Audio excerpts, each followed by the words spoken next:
ከቅርብ ጊዜ ወዲህ አዳዲስ ባለሶስት እግር ባጃጆች በስፋት እየገቡ ይገኛሉ። በዚያውም ደግሞ ዋጋቸው እጅግ ከአነስተኛ ዋጋ ጀምሮ ለገበያ መቅረባቸው በብዙዎች ዘንድ እየተመረጡ ይገኛሉ። በዛሬው ፕሮግራማችንም በአነስተኛ ዋጋ ልታገኟቸው የምትችሏቸውን የባጃጅ ሙሉ ዝርዝር ወደ እናንተ ይዘናል። እስከ መጨረሻው ድረስ ተከታተሉ። ሰላም ጤና ይስጥልን። የተወደዳችሁና የተከበራችሁ የቻናላችን ተከታታዮች እንደምን አላችሁ? በዛሬው ፕሮግራማችንም ብዙዎቻችሁ የምትወዷቸውን ብዙዎቻችሁ በጉጉት የምትጠብቋቸውን እጅግ ከአነስተኛ ዋጋ ጀምሮ በተለይ በቅርቡ ወደ ሀገራችን የገቡትን የባጃጅ አሁናዊ ሙሉ ዝርዝር መረጃን ይዘንላችሁ ቀርበናል። በዛሬው ፕሮግራማችን በነዳጅ የሚሰራውን በቅርቡ አዲስ የገባውን እንዲሁም በኤሌክትሪክ የሚሰራውን አነጋጋሪ የባጃጅ ሙሉ የዋጋ ዝርዝር እንዲሁም ስለ ተሽከርካሪዎቹ ባህሪያት በዚህ ቪዲዮ አካትቻለሁ። ሁላችሁም ቪዲዮን ላይክ እያደረጋችሁ እንዲሁም ደግሞ ስለ ቻናላችን አዲስ ከሆናችሁ ሰብስክራይብ በማድረግ እስከ መጨረሻው ድረስ ተከታተሉ። እንግዲህ ብዙዎቻችሁ የኤሌክትሪክ ባጃጅን አሁናዊ ዋጋ መረጃ እንድሰራላችሁ በተደጋጋሚ ጠይቃችኋል። እኔም በዛሬው ዕለት እንግዲህ የኤሌክትሪክ ባጃጅን ሙሉ የዋጋ ዝርዝር እንዲሁም ደግሞ በቅርቡ በሀገራችን ኢትዮጵያ ለገበያ የቀረበውና በዋጋ ደረጃውም ቢሆን አነስተኛ የሚባለውን በነዳጅ የሚሰራ አዲሱን ባጃጅ በዚህ ቪዲዮ ወደ እናንተ የማደርስ ይሆናል። እስኪ በቅድሚያ ስለ አዲሱ ባጃጅ አሁናዊ ሙሉ የዋጋ ዝርዝር በማስቀደም ላድረስ። እንግዲህ እንደምታውቁት ፒያጆ የሚባለውን ለጭነት አገልግሎት የሚውለውን ባጃጅ ታውቃላችሁ። በሱ ስም ተሰይሞ እንግዲህ ፒያጆ የትራንስፖርት ባጃጅ በቅርቡ ለገበያ ቀርቧል። ይህ ባጃጅ ጉልበቱ 230 ሲሲ ሲሆን ከሹፌሩ ውጭ 3 ሰው የመጫን አቅም አለው። ይህ ባጃጅ ለየት የሚያደርገው ነገር የፋብሪካ በር ተገጥሞለት ነው ለገበያ የሚቀርበው። የሚጠቀመው የነዳጅ አይነት ቤንዚል ሲሆን ቤንዚል ቆጣቢም ተብሎ እንግዲህ እየተነገረለት ይገኛል። ይህም በ1 ሊትር እስከ 35 ኪሎ ሜትር ድረስ መጓዝ ይችላል። በሰዓት 60 ኪሎ ሜትር የሚሄድ ሲሆን ሚሞሪ የሚያጫውትና ስፒከርም የተገጠመለት አዲስ ባጃጅ ነው። ይህ ባጃጅ እንግዲህ በገጠር ለከተማ ለሁለቱም አገልግሎት ለስራ የሚሆን ሲሆን አሁን ላይ በመዲናችን አዲስ አበባና በአዳማ ለገበያ ቀርቧል። ይህም ዋጋው እንግዲህ ከሌሎች ባጃጆች እጅግ በአነስተኛ ዋጋ የቀረበ ሲሆን 500 ሺህ ብር ጀምሮ ለገበያ መቅረቡን ተመልክተናል። ስለ ጥንካሬው እንደዚህ ነው ልላችሁ አልችልም። ነገር ግን ወደፊት ስናየው የምናገረው ይሆናል። ምክንያቱም አዲስ ባጃጅ ስለሆነ ስለ ባጃጁ ወይንም ጎግል ላይ እንግዲህ ሰርች አድርጌ ስለ ሞተር ጉልበቱና ስለ አጠቃላይ ባህሪው በሌላ ቪዲዮ የምሰራላችሁ ይሆናል። ሌላው የኤሌክትሪክ ባጃጆች ናቸው። እንግዲህ እንደዚህ አይነት ኤሌክትሪክ ባጃጆች በሳፊ ሞተርስ አማካኝነት ለገበያ የሚቀርበው ሳፊ እንዲሁም ደግሞ ሶላር ኤስ7 የተባሉ ሁለቱን የኤሌክትሪክ ባጃጆች የዋጋ መረጃን ነው ይዤላችሁ የቀረብኩት። እነዚህ ባጃጆች ከሹፌሩ ውጭ 6 ሰው የመጫን አቅም አላቸው። ጣሪያቸው በፋብሪካ የተሰራ ሲሆን ለዕቃ መጫኛ እጅግ በጣም ሰፊ የሆነ ቦታ አላቸው።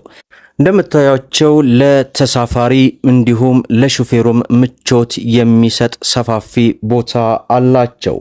እነዚህ ባጃጆች ላይ የተገጠመላቸው የባትሪ አቅምን ስንመለከት 73 ቮልት ሲሆን ይህም 7.5 ኪሎዋት ያመነጫል። እነዚህ ባጃጆች እንግዲህ በቅርቡም የገቡ አዲስ ባጃጆች ቢሆንም ከበቂ ማለዋወጫ ጋር እንግዲህ ለገበያ ቀርበዋል። የ2 ዓመት ዋስትናም እንሰጣለን ይላሉ። እነዚህም እንግዲህ አዲስ አበባ እንዲሁም ደግሞ በአዳማ ማለት ነው ሁለቱ አካባቢዎች ላይ ለገበያ መቅረባቸውን ተመልክተናል። እንግዲህ የሳፊን ሞተር ማለት ነው ይህንኛውን ዋጋውን ስንመለከት አሁን ላይ የሚሸጥበት ዋጋ ከ1 ሚሊዮን 200 ሺህ ብር ጀምሮ ለገበያ መቅረቡን ተመልክተናል። ነገር ግን ይህንኛው ሶላር ኤስ7 የተባለው ከዚህኛው ዋጋው ይቀንሳል። ይህም ማለት እንግዲህ ከ1 ሚሊዮን 75 ሺህ ብር ጀምሮ ለገበያ መቅረባቸውን በዛሬው ዕለት ያገኘነው መረጃ ያመላክታል ማለት ነው። እንግዲህ እጅግ በርካታ የተለያዩ በተለያዩ ዲዛይኖች የባጃጅ ዋጋን በተለያዩ ጊዜያት እንዳቀርብላችሁ ከፈለጋችሁ የምትፈልጉትን የባጃጅ ዋጋ መረጃን ኮሜንት ላይ ስራልን በሉኝ የምሰራላችሁ ይሆናል። በተለይ በየጊዜያቱ በሚባል ሁኔታ ባለ 3 እግር ባጃጆች በአዲስ ሞዴሎች በአዳዲስ ሁኔታዎች በኤሌክትሪክም በነዳጅም እየገቡ ይገኛሉ። የትኛው ነው የናንተ ምርጫ? ኮሜንት ላይ አሳውቁን። ሌላው በትናንትናው ዕለት የሞተር ሳይክል ዋጋን በብዙዎቻችሁ ጥያቄ መሰረት ሰርቻለሁኝ። ያላያችሁ ካላችሁ መለስ ብላችሁ መመልከት ትችላላችሁ። እንዲሁም ደግሞ በዚህ ቪዲዮ የኮሜንት የመጀመሪያ ላይ ሊንኩን ፒን አደርግላችኋለሁኝ። እጅግ በአነስተኛ ዋጋ ለገበያ የቀረቡ አዳዲስ ሞተር ሳይክሎችን ሙሉ የዋጋ ዝርዝርን መመልከት የምትችሉ ይሆናል። ከሰሞኑ እንግዲህ በሀገራችን ኢትዮጵያ ያለው በተለይ የመኪና ዋጋ እጅግ ባልተጠበቀ ሁኔታ እየተጋነነ ይገኛል።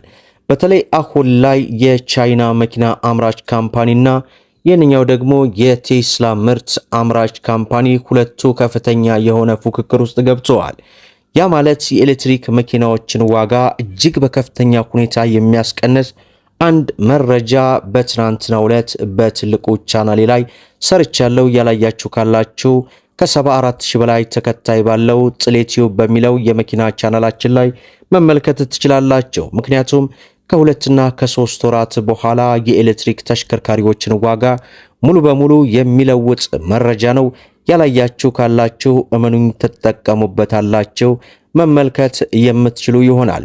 ሌላው ስለ የጭነት ባጃጆች እንድሰራላችሁም ከፈለጋችሁ የትኛውን የጭነት ባጃጅ ኬናጎ ወይንስ ደግሞ ፒያጆ የትኛውን የናንተ ምርጫ እንግዲህ መሰረት በማድረግ ኮሜንት ላይ የሚበዛውን ጥያቄ ለናንተ እንግዲህ የመሸጫ ቦታው ላይ ሄደን መረጃውን ሰብስበን የምናደርሳችሁ ይሆናል። እንዲሁም የህዝብ ተሽከርካሪ የሆኑ ባጃጆችን የትኛውን እንዲሰራላችሁ ተፈልጋላችሁ? ፍሌክሲ የሚባለውን ታውቁታላችሁ፣ እጅግ በጣም ርካሹን እሱን እንዲሰራላችሁ ከፈለጋችሁ ፍሌክሲ ይሰራልን ብላችሁ ኮሜንት ላይ ጠይቁኝ።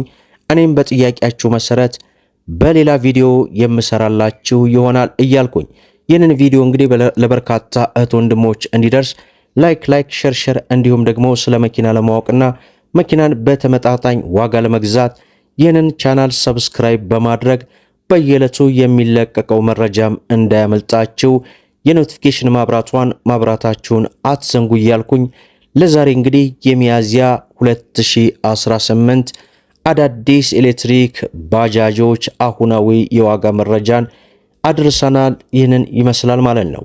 እስከ ፍጻሜው ድረስ አብራችሁን ስለቆያችሁ ልባዊ ምስጋናችንን እየሰጠን በሌላ ቪዲዮ እስከምንገናኝ ወሰላሙ አለይኩም ወራህመቱላህ።